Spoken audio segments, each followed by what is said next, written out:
Oh, come on, man. You're getting a massage over there. Ladies and gentlemen, let's do it! I always get a massage before I come in. Thank you. I'm very sexy.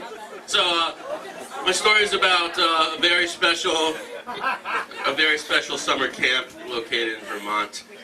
The camp is for classical musicians, and I have the privilege of going there every summer, though I'm not a musician, nor am I classical, but I am Oriental. So, what happens at this camp is the young, very young, gifted performers study with older, more mature teachers, and those teachers are usually pretty famous musicians. So this story is about two people, well, three, including me, because I'm always a salient point in my stories for some reason. The two people are Mitsuko and Biche. Now, Mitsuko is a famous, very famous, world-class piano player. She weighs about 80 pounds. She speaks 6 languages, and she can play Mozart like you wouldn't believe. And she talks like this. Doug, Doug, Doug, Doug, Doug, Doug, Doug, Doug, Doug.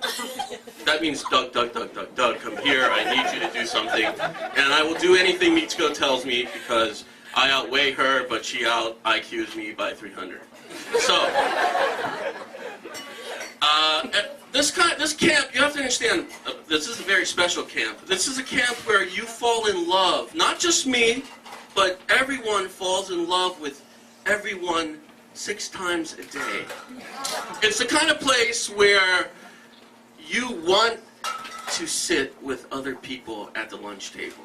You're not trying to avoid people like in high school. Why am I sitting there? You're like, my God, I gotta sit with them. Because everyone's like very bright, very intellectual. They're just world-class people. So every year there's a dinner. We have dinner in the it's a college, Marlboro College, and we have dinner in the mess hall. And sometimes we have dinner other places. And this particular week we have dinner at the pond, South Pond. It's the most beautiful place on earth. And the pond is a difficult place to get to if you're very old, which Biche is. I think she's into her 90s. So she really can't have dinner with us there. So what happens is I get a phone call from Mitsuko saying, Doc, it's Mitsuko. This Friday we're having dinner at the pond, and I cannot go because of the mosquitoes. And there is no way I'm going to hold my plate with ribs on it and corn. It's not going to happen, Doc. We are going to go have dinner in town with Biche. And I was like, oh my God. Now, I felt like a 16-year-old who had to go to the mall with their uncle, who was a little older, a little strange. I was like, oh my God, I just want to be with my friends because my 6 crushes are at the pond, And so for about 4 days, she gave me a 4-day warning, I complained to everybody. Right? Everybody. I was like, oh, I have to go take Biche and Mitsuko to dinner in town instead of being with my 6 crushes at the pond. And so what happened was, of course, I had to drive to pick up Biche, who is very, aging, and Mitsuko. And so the day comes, all my friends leave to go to the pond and go swimming and eating watermelon and ribs and, throwing corn at each other.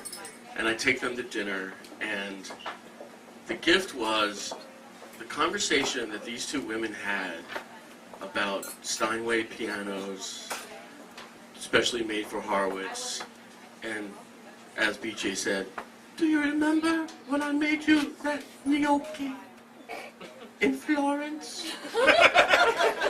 Mitsuko.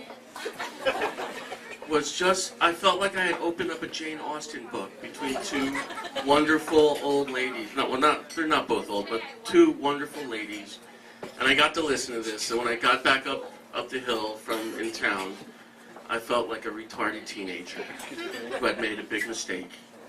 And So for about 3 days, I repented and told everyone how wonderful my time was at dinner with BJ and Mitsuko. Thank you very much.